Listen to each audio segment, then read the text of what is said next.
चलिए, तो इतिहास में कल हम लोग शक वंश की चर्चा कर रहे थे और उस शक वंश में जो चीजें हम लोग को करनी है, जिस चीजों को हम लोग आगे बढ़ा रहे हैं, उसमें हेडिंग है तक्षशिला के शक। हेडिंग बनाइए, तक्षशिला के शक।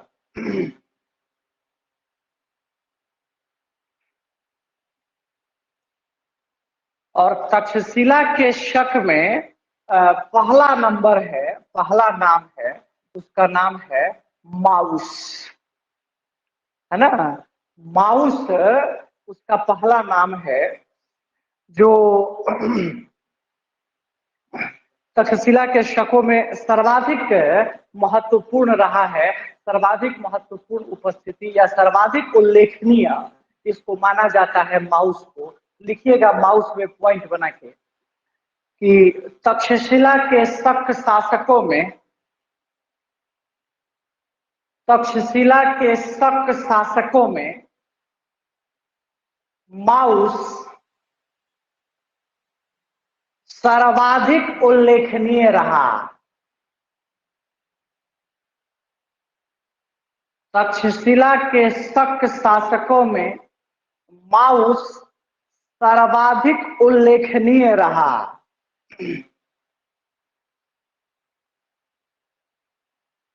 नेक्स्ट, इसी में अगला पॉइंट, कुछ विद्वान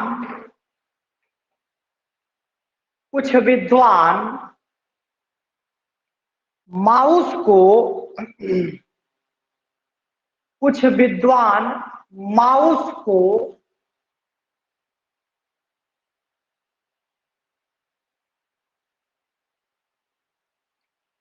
पारथियाई, ऐसे पारथियाई या पहलव, पारथियाई या पहलव भी मानते हैं।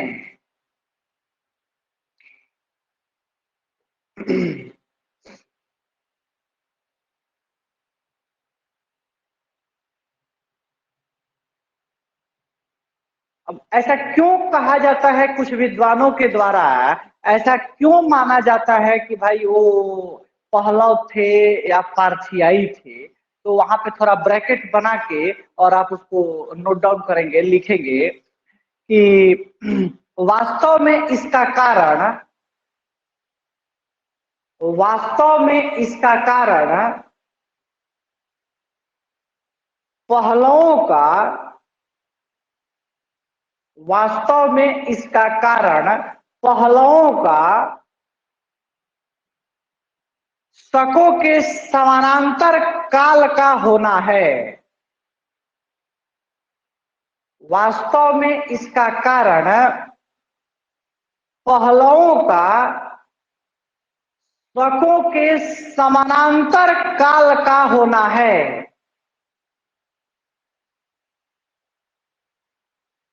साथ ही पहलवों को, साथ ही पहलवों को शक पारथियाई भी कहा जाता है। पहलवों को शक पारथियाई भी कहा जाता है। पारथियाई यही देख लीजिएगा, पारथियाई भी कहा जाता है।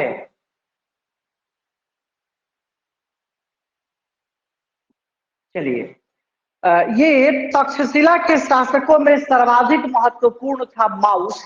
इसके अतिरिक्त तक्षशिला के शासक में जो शकों में है कोई खास महत्वपूर्ण नाम नहीं है, है ना। इसलिए बहुत ज्यादा उस पर डिस्कशन करने की जरूरत भी नहीं है।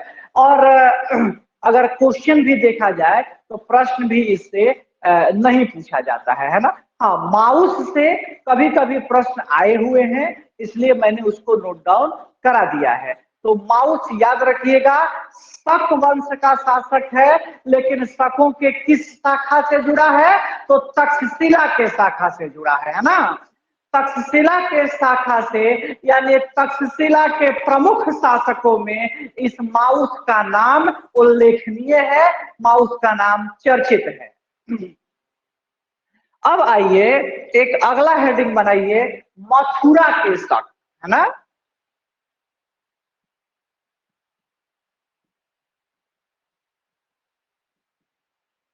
मथुरा के शक, है ना। शक वंश में ये जो है, ये मथुरा के शक हैं। जो मथुरा का क्षेत्र है, उसी क्षेत्र से इनकी चर्चा करी जाती है, इनकी उसी क्षेत्र से इनको संदर्भित माना जाता है ना। तो लिखिएगा थोड़ा सा, मथुरा के शक, है ना। और उसमें इसमें भी एक ही नाम है, जैसे तक्षशिला में एक नाम माउस का है, वैसे ही मथुरा में भी एक ही नाम है, और वो नाम है राजुल।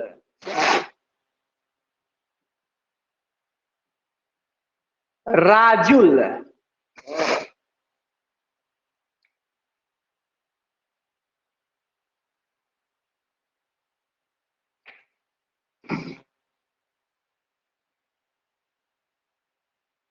चलिए लिखिएगा,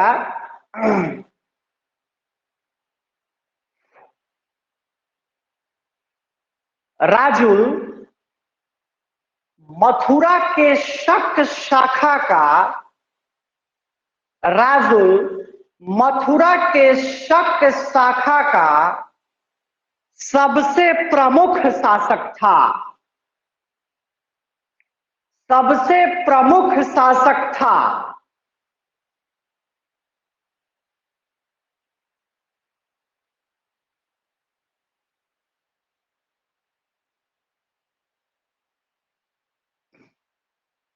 नीचे पॉइंट बना के लिखिएगा कि मथुरा के शकों को हराकर, मथुरा के शकों को हराकर उज्जैन के शासक, उज्जैन के शासक, जहां उज्जैन लिखे हैं ना, वहां ब्रैकेट में मालवा लिख लीजिए। उज्जैन के शासक, या मालवा भी उसको कहा जाता था, विक्रमादित्य ने, विक्रमादित्य ने अपने जीत के उपलक्ष्य में, अपने जीत के उपलक्ष्य में विक्रम संवत, विक्रम संवत या मालव संवत चलाया। देखिए ऐसे,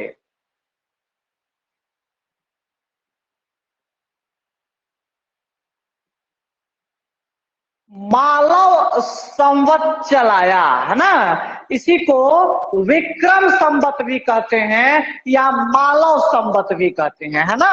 ये चलाया गया विक्रमादित्य के द्वारा, है ना। विक्रमादित्य कहते थे चंद्रगुप्त द्वितीय को, है ना, जो गुप्तों का प्रमुख शासक है। ये ध्यान रहे कि ये चंद्रगुप्त मौर्य से नहीं जुड़ा है, ये चंद्रगुप्त जो है ये गुप्तों से जुड़ा है ना। और इसे चंद्रगुप्त द्वितीय के नाम से भी जानते हैं, इसे विक्रमादित्य के भी नाम से जानते हैं। और इन्होंने ही शकों को पराजित किया, और शकों को पराजित करके विक्रम संवत चलाया, है ना। विक्रम संवत की शुरुआत करी।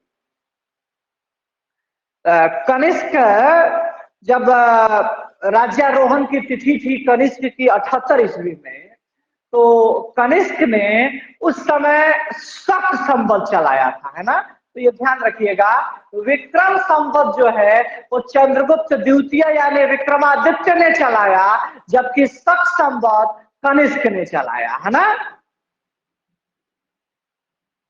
विक्रमादित्य ने शकों को हराया, मथुरा के जो शक थे उनको पराजित किया, और इस अवसर पे, इस खुशी में उसने विक्रम संवत चलाया। जबकि कनिष्क ने जब अपनी राजगद्दी प्राप्त की तो अपनी राज्यारोहण की तिथि से, जिस दिन वह राजा बना, उस उपलक्ष्य में उसने शक संवत की शुरुआत करी थी, शक संवत की बात करी थी। हेडिंग बनाइए, नासिक के शक। तक्षशिला के शक में माउस, मथुरा के शक में राजुल, है ना। अब एक हेडिंग बनाइए आप, नासिक के शक।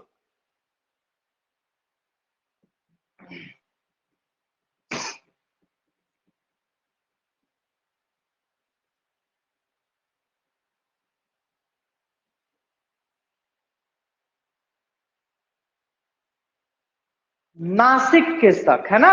और नासिक के शक में पहला नहपान।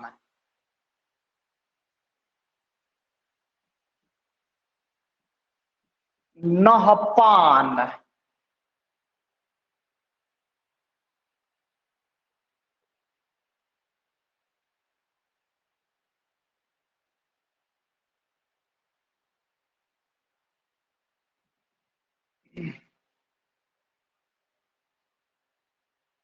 लिख लीजिएगा कि नहपान जो है, इसका जो शासन काल आप देखिएगा, इसके शासन की अवधि को जब आप देखिएगा तो दिखता है 119 एडी से 124 एडी, है ना।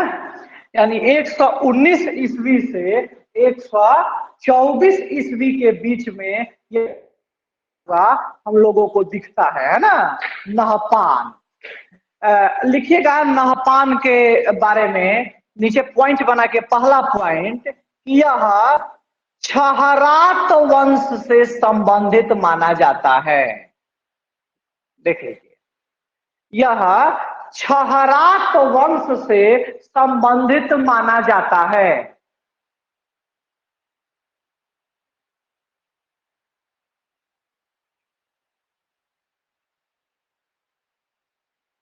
हो गया। इसे नीचे पॉइंट बना के, इसे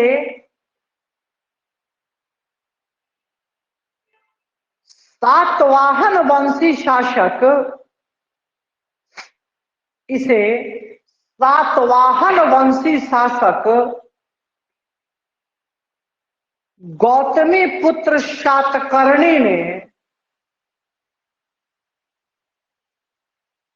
गौतमी पुत्र शातकर्णी ने हराया था, हराया था। इस कारण, इस कारण गौतमी पुत्र शातकर्णी को, इस कारण गौतमी पुत्र शातकर्णी को छहरात वंश का नाशक माना जाता है।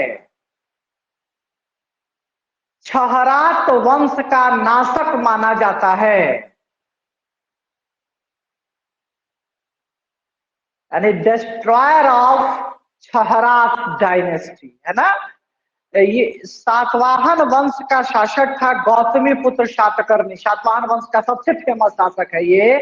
और सातवाहन वंश के इस शासक ने नहपान को हराया था, पराजित किया था। और इसी कारण ऐसा माना जाता है कि गौतमी पुत्र शातकर्णी ने छहरात वंश का नाश किया, छहरात वंश को डिस्ट्रॉय किया, खत्म किया, उसका विनाश किया।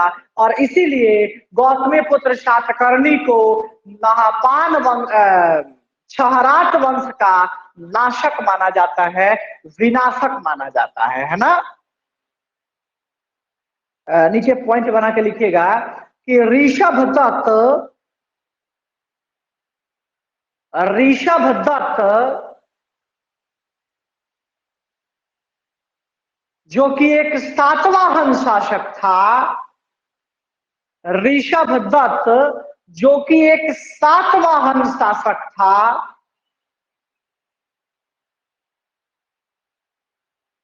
तथा नहपान का दामाद भी था, तथा नहपान का दामाद भी था।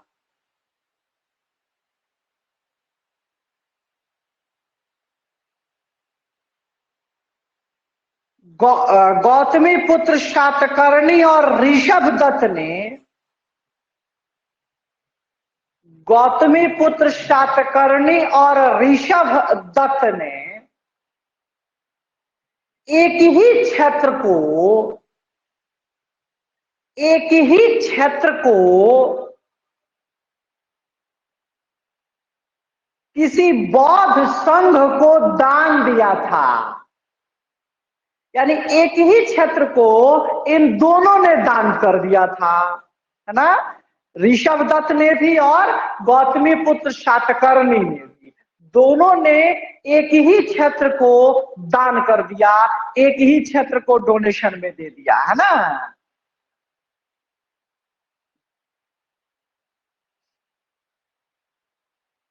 चलिए, तो पढ़ा हमने तक्षशिला का शासक, नाम रहा माउस।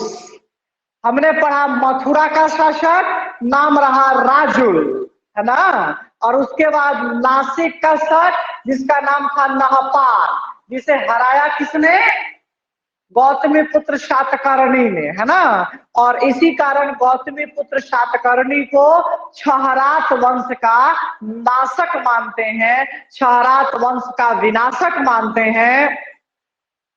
और विक्रमादित्य जो चंद्रगुप्त द्वितीय था, जो गुप्तों से संबंधित है, गुप्त वंश से संबंधित है, उसने मथुरा के शक शाखा को पराजित किया और पराजित करने के बाद वहां उसने विक्रम संवत चलाया, जिसको मालव संवत के नाम से भी जाना जाता है, मालव संवत के नाम से भी पहचाना जाता है ना। और शक संवत किसने चलाया था, तो कनिष्क ने चलाया था, है ना। शक संवत कनिष्क ने, विक्रम संवत चंद्रगुप्त द्वितीय या विक्रमादित्य ने। कनिष्क ने शक संवत चलाया अपने राज्यारोहण के उपलक्ष्य में, जबकि विक्रमादित्य ने विक्रम संवत चलाया जब उसने मथुरा के शक शासकों को पराजित किया उस उपलक्ष्य में, है ना। चलिए अगला हेडिंग बनाइए, उज्जैन मालवा के शक। उज्जैन मालवा के शक।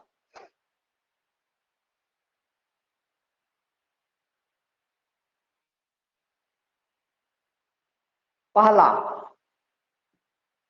बहुत फेमस शासक है इसका ये, और इसका नहीं इतिहास में भी इसका महत्वपूर्ण स्थान है, रुद्रदामन। इसका पढ़े होंगे, जूनागढ़ अभिलेख कई बार चर्चा में आया है ना। और ये काफी चर्चित, काफी फेमस शासकों में इसकी गणना होती है।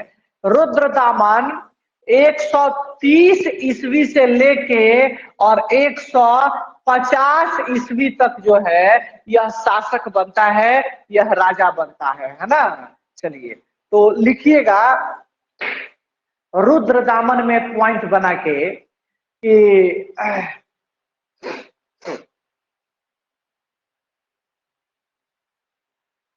रुद्रदामन के संबंध में,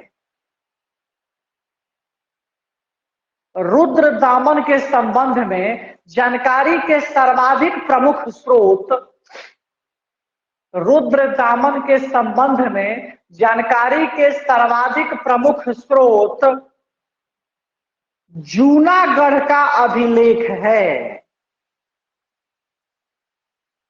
जूनागढ़ का अभिलेख है।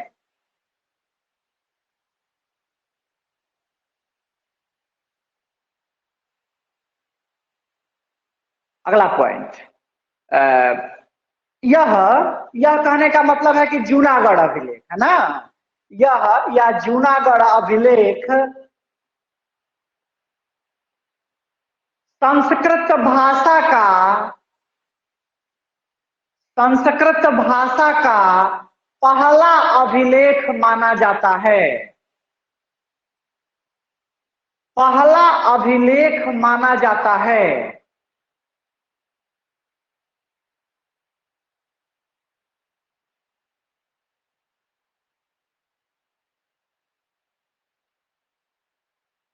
यह संस्कृत भाषा का पहला अभिलेख माना जाता है।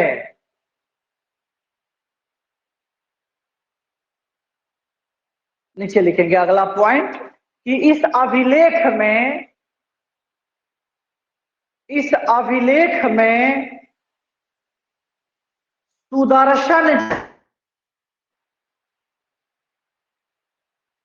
सुदर्शन झील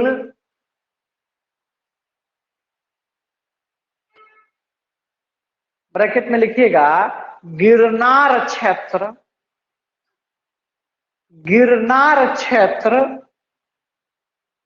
कोमा सौराष्ट्र प्रांत कोमा गुजरात, अब ब्रैकेट बंद, गिरनार क्षेत्र सौराष्ट्र प्रांत कोमा गुजरात, है ना, और ब्रैकेट बंद कर लीजिए। यानी ये जो सुदर्शन का झील है, सुदर्शन झील जिसको कहा जा रहा है, ये कहाँ पे है भाई? तो गिरनार क्षेत्र में है, गुजरात में, है ना। तो इस अभिलेख में सुदर्शन झील के संबंध में चर्चा है। इस अभिलेख में सुदर्शन झील के संबंध में चर्चा है, जिसमें मौर्य शासक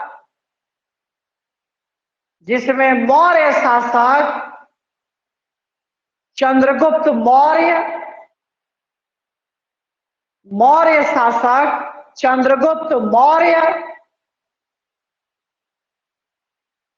अशोक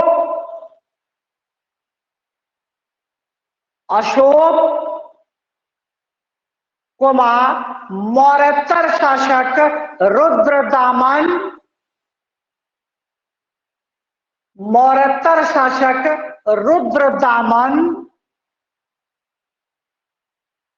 तथा आगे चलकर गुप्त शासक स्कंद गुप्त की भी चर्चा है।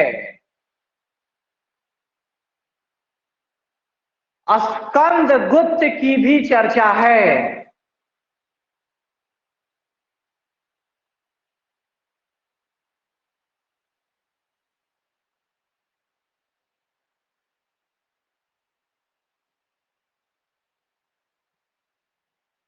चलिए नीचे पॉइंट बनाइए।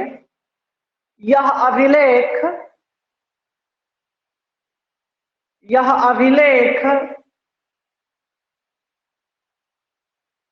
गद्य और पद्य,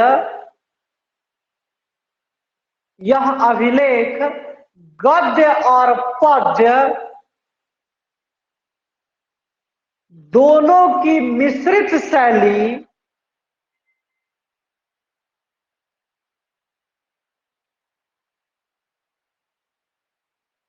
या चंपू काव्य शैली का अभिलेख माना जाता है,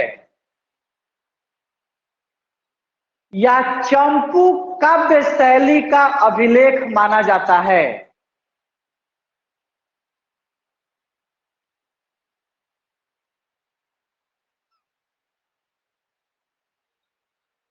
चंपू काव्य शैली का अभिलेख माना जाता है।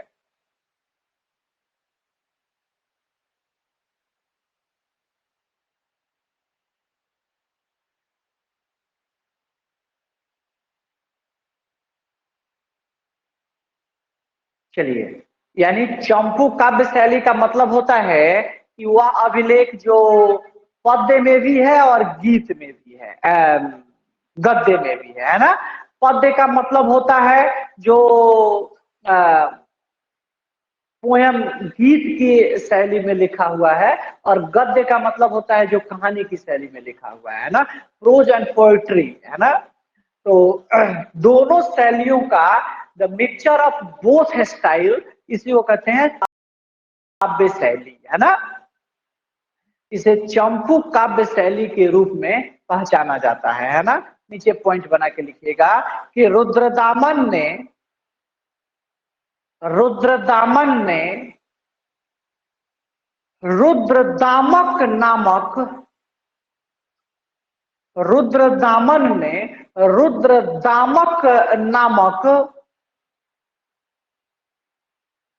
चांदी का सिक्का चलाया। रुद्रदामन ने रुद्रदामक नामक चांदी का सिक्का चलाया।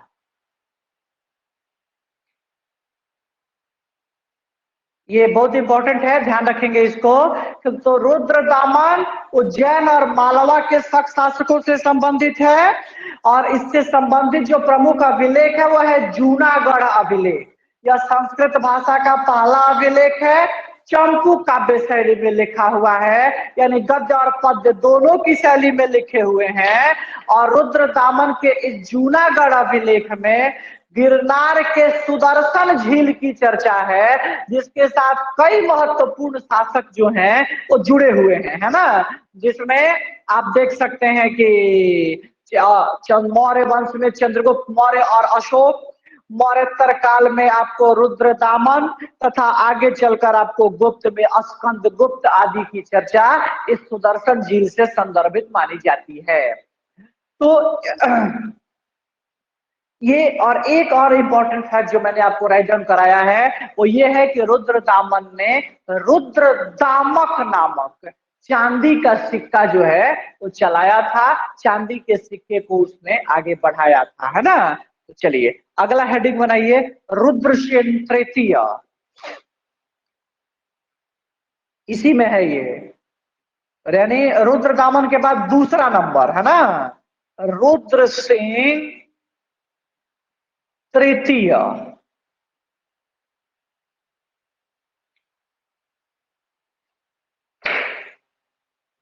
लिखेंगे इसमें पॉइंट बना के कि यह उज्जैन के शकों का या उज्जैन के शक शाखा का, उज्जैन के शक शाखा का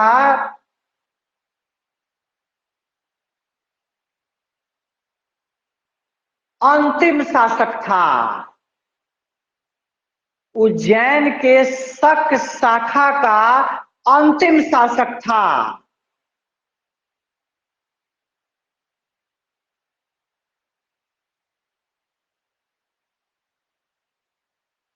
नीचे पॉइंट बना के लिखिएगा कि इसे मतलब ये रुद्रसेन तृतीय को, है ना, इसे गुप्त शासक चंद्रगुप्त द्वितीय, इसे गुप्त शासक चंद्रगुप्त द्वितीय, ब्रैकेट में लिख लो विक्रमादित्य, विक्रमादित्य ने मारकर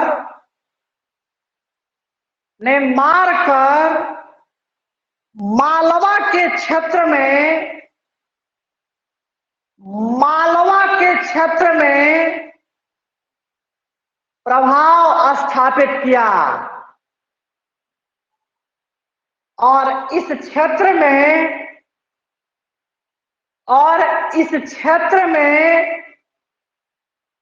गुप्त काल के संदर्भ में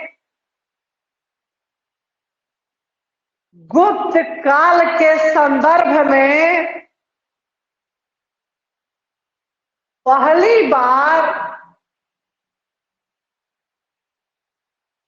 बार चांदी के सिक्के चलाए।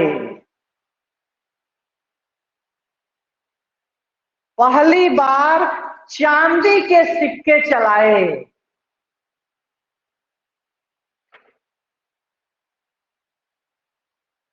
इन सिक्कों को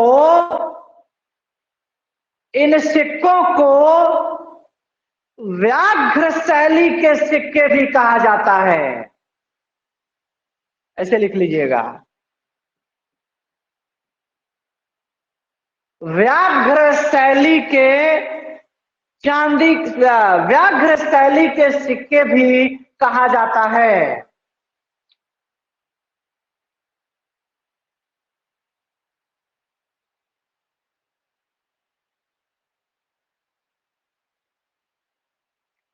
एक मिलता जुलता नाम है, आगे जब वकाटक वंश पढ़ेंगे तो वकाटक वंश में ही एक मिलता जुलता नाम है। ये जैसे नाम है रुद्रसेन, वो है रुद्रसेन द्वितीय, है ना। तो ब्रैकेट में थोड़ा वहां लिखो तो रुद्रसेन द्वितीय, रुद्रसेन द्वितीय एक वाकाटक वंशीय शासक था। रुद्रसेन द्वितीय एक वाकाटक वंशीय शासक था जिसका विवाह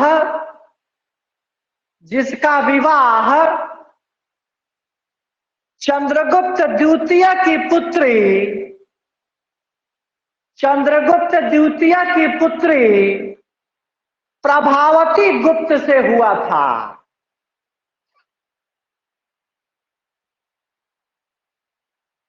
चंद्रगुप्त द्वितीय की पुत्री प्रभावती गुप्त से हुआ था।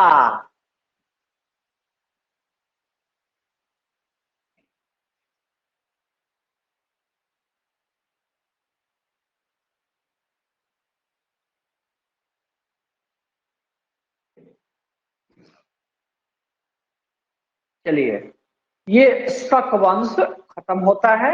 अगला हेडिंग बनाइए।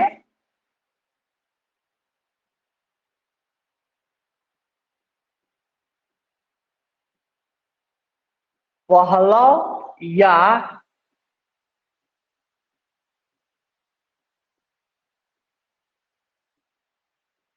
पारथियाई वंश।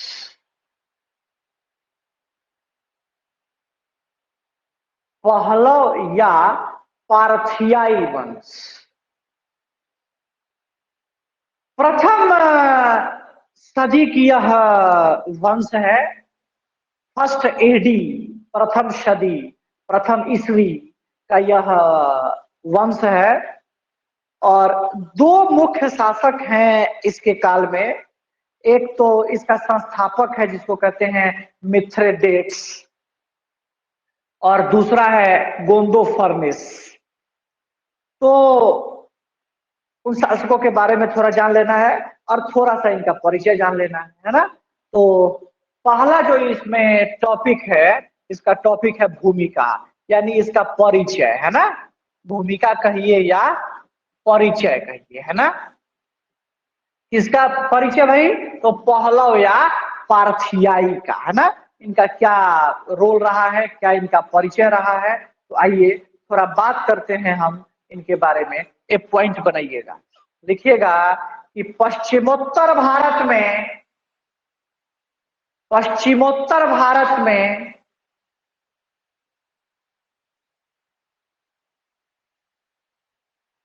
विदेशी आक्रमणकारियों के कालक्रम में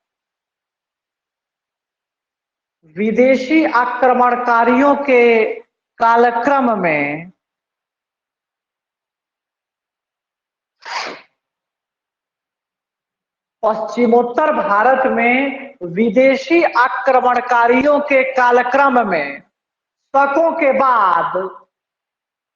शकों के बाद पहलव या पारथियाई आए।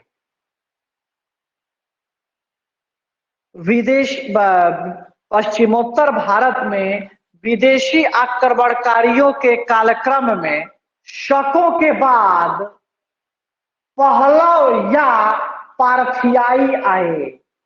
यानी इनका आगमन जो उत्तर पश्चिमी भारत है, उस उत्तर पश्चिम का मतलब क्या होता है, जैसे अगर ये नॉर्थ हुआ, साउथ हुआ, ईस्ट हुआ, तो वेस्ट हुआ, उत्तर पश्चिम यानी इन क्षेत्रों में, है ना। जो पश्चिमोत्तर भारत है, इस पश्चिमोत्तर भारत में शकों के बाद अगर किसी विदेशी आक्रमणकारियों का आगमन होता है, तो वे विदेशी आक्रमणकारी कौन है, वे हैं पहलव या पारथियाई, है ना।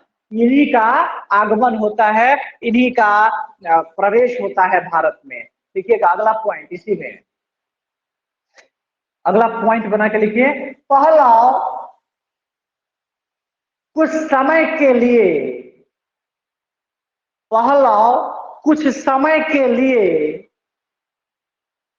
शकों के समानांतर भी रहे।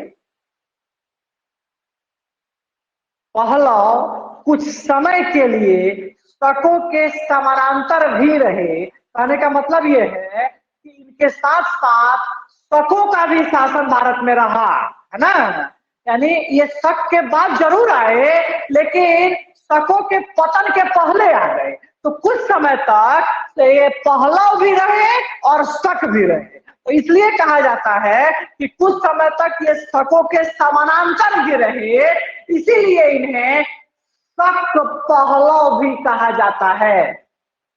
इसीलिए इन्हें शक पहलव भी कहा जाता है। शक पहलव भी कहा जाता है ना। चलो,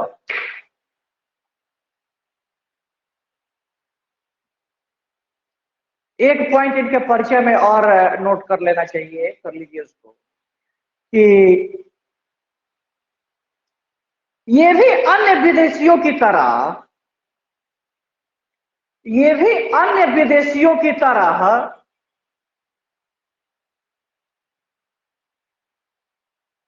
मध्य एशिया से ही संबंधित थे,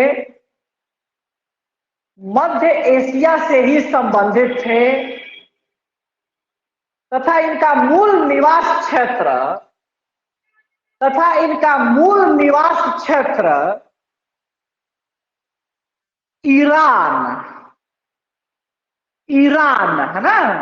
ब्रैकेट में लिख लो मध्य एशिया, मध्य एशिया मिडिल एशिया, है ना। इनका मूल निवास क्षेत्र मध्य एशिया ईरान था।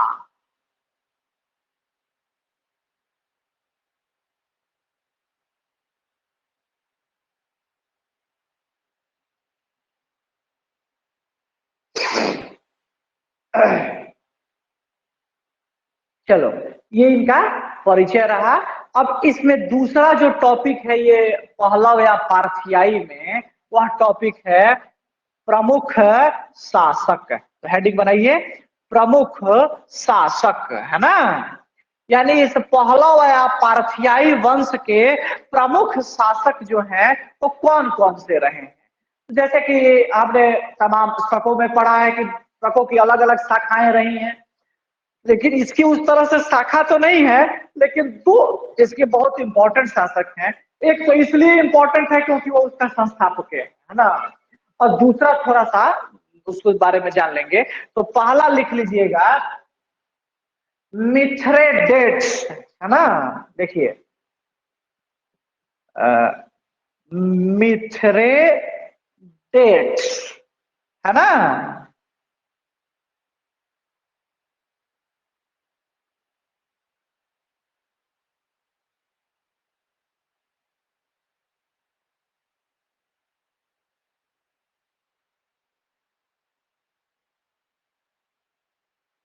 मिथ्रेडेट्स, क्लियर। अब ये मिथ्रेडेट्स क्या है भाई, तो लिखिएगा थोड़ा सा इसमें पॉइंट बना के कि यह पहलव या पारथियाई वंश का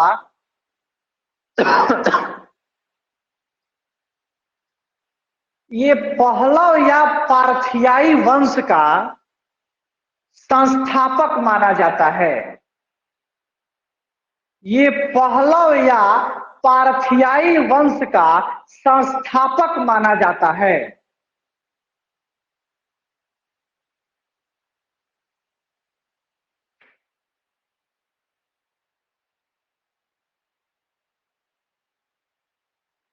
ओके, पहलव या पारथियाई वंश का संस्थापक माना जाता है कौन बाबू, तो मिथ्रेडेट्स, है ना।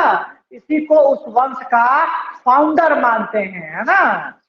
तो अब अगला शासक, बस इसके बारे में इससे ज्यादा कुछ जानने की जरूरत नहीं है।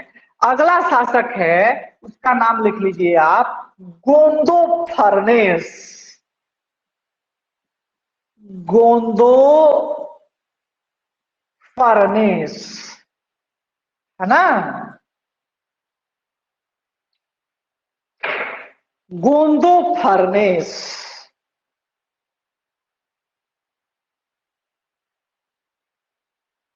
लिखेंगे इसके बारे में कि यह पहला शासकों में सर्वाधिक प्रसिद्ध था। यह पहलव शासकों में सर्वाधिक प्रसिद्ध था।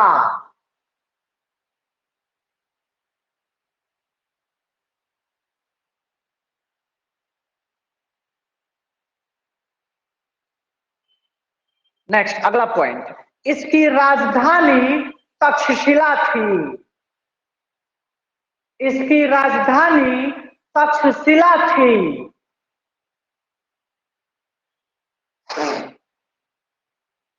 इसकी राजधानी तक्षशिला थी।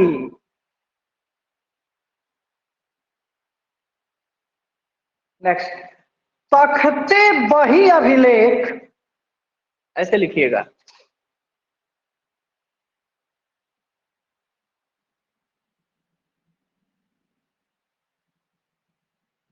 तख्ते बही अभिलेख जो पेशावर के क्षेत्र से मिला है, पेशावर आज पाकिस्तान में है ना, तख्ते बही अभिलेख जो पेशावर के क्षेत्र से मिला है,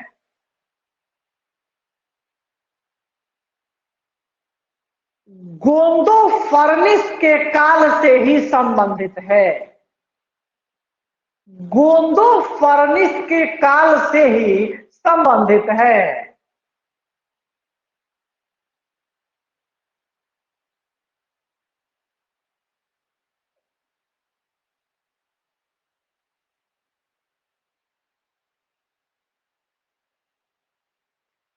नीचे पॉइंट बना के लिखे, प्रथम सदी में यानी फर्स्ट एडी में, है ना, प्रथम सदी में सेंट थॉमस नामक ईसाई पादरी,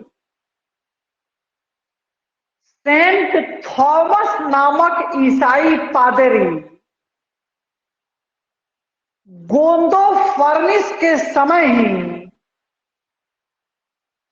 गोंदो फर्निस के समय ही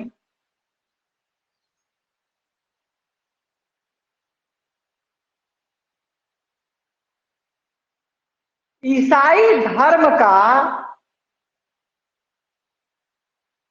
प्रथम सदी में सेंट थॉमस नामक ईसाई पादरी गोंदो फर्निस के समय ही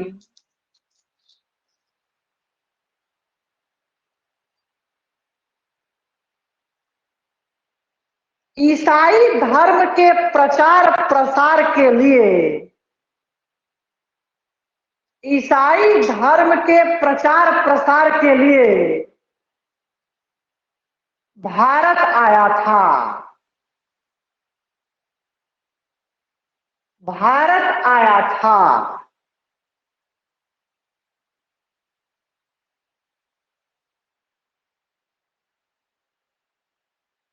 यह इस बात का सूचक है, यह इस बात का सूचक है कि भारत में, कि भारत में ईसाई धर्म का प्रचार प्रसार, भारत में ईसाई धर्म का प्रचार प्रसार प्रथम सदी में हुआ।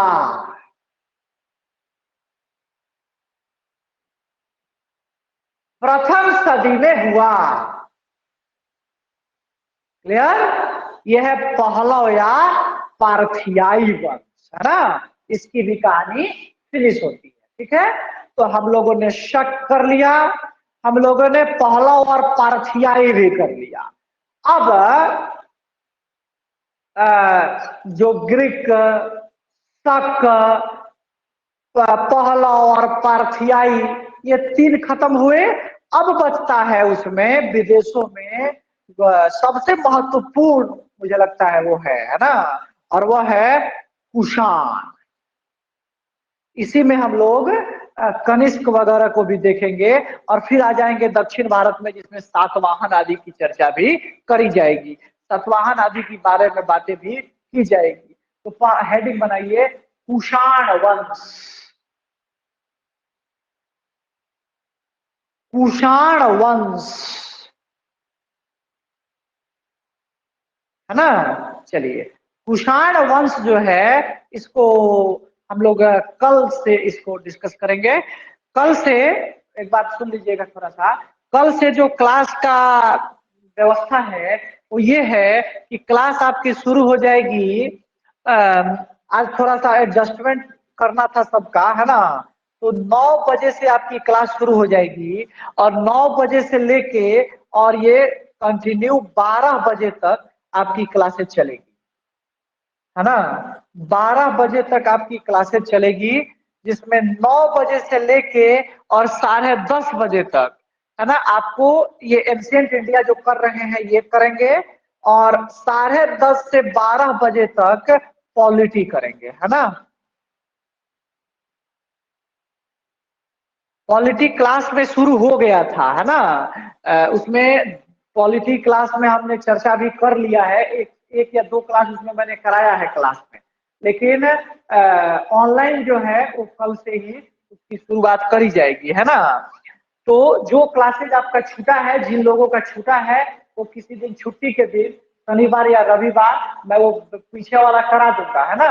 और कल से क्लास में जो हमने चर्चा किया है उसमें हम आपको क्रिप्स मिशन तक पहुंचे हुए हैं, है ना। यानी कल से क्रिप्स मिशन के बाद से कहानी शुरू होगी। 1942 में जब क्रिप्स मिशन भारत आया था, उस संदर्भ से कल से हम लोग बात करना शुरू करेंगे, उस पर हम लोग डिस्कस करना शुरू करेंगे। क्रिप्स मिशन के पहले वाला जो संदर्भ है वो संदर्भ इसमें जितने लोगों का भी छूटा है, क्योंकि उस समय कम ही लोग आ रहे थे क्लास में भी, तो जिन लोगों का छूटा है उन लोगों का मैं किसी दिन शनिवार या रविवार जिस दिन छुट्टियां रहती हैं उस दिन मैं आप लोगों को अलग से 2 घंटा बुला के आप लोगों को ही केवल वो काम करवा दूंगा, है ना, वो कंप्लीट करवा दूंगा। लेकिन कल से ये ध्यान रखिएगा कि कल से 12 बजे तक आपकी क्लासेस है। इसमें रिकॉर्डेड उपलब्ध रहता है क्लासेस, बाद में भी अगर आपको कभी सुनने की ये हो तो आप उसको आराम से लेके सुन सकते हैं। ऐसे कोशिश करना ये है कि लाइव ही पढ़ लें, ज्यादा ठीक रहेगा। बाद में वो जो छूट जाता है वो आलस्य रह जाता है, फिर उसको कभी आदमी सुन और देख नहीं पाता है। इसलिए क्लास के टाइम पे ही पढ़ना ये ज्यादा ये है। रिकॉर्डेड उपलब्ध है, इसका मतलब ये नहीं है कि अब चलो तो कभी भी पढ़ लेंगे, ऐसे फिर वो छूट जाता है, और जो छूट जाता है फिर वो छूट ही जाता है। साथ साथ लिख लेंगे तो याद रहेगा।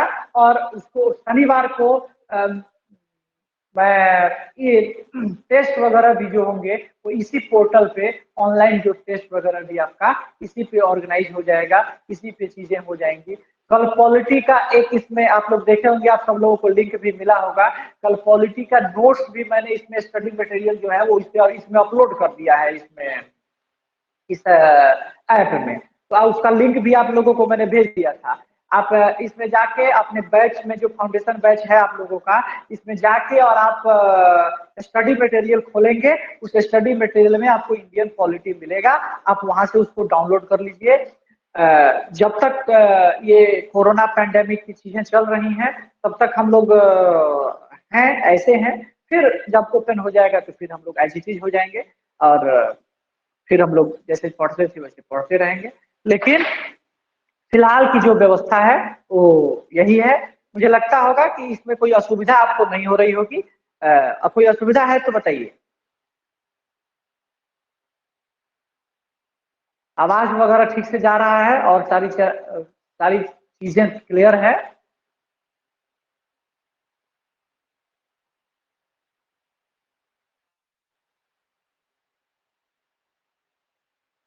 चलिए, तो इसलिए आप लोग इसी से कंटिन्यू करते हैं हम लोग, है ना। डेली की क्लासेस इसी में कंटिन्यू होती रहेगी, मंडे टू फ्राइडे, है ना, क्लासेस कंटिन्यू करेगी। शनिवार को टेस्ट वगैरह हो जाएंगे।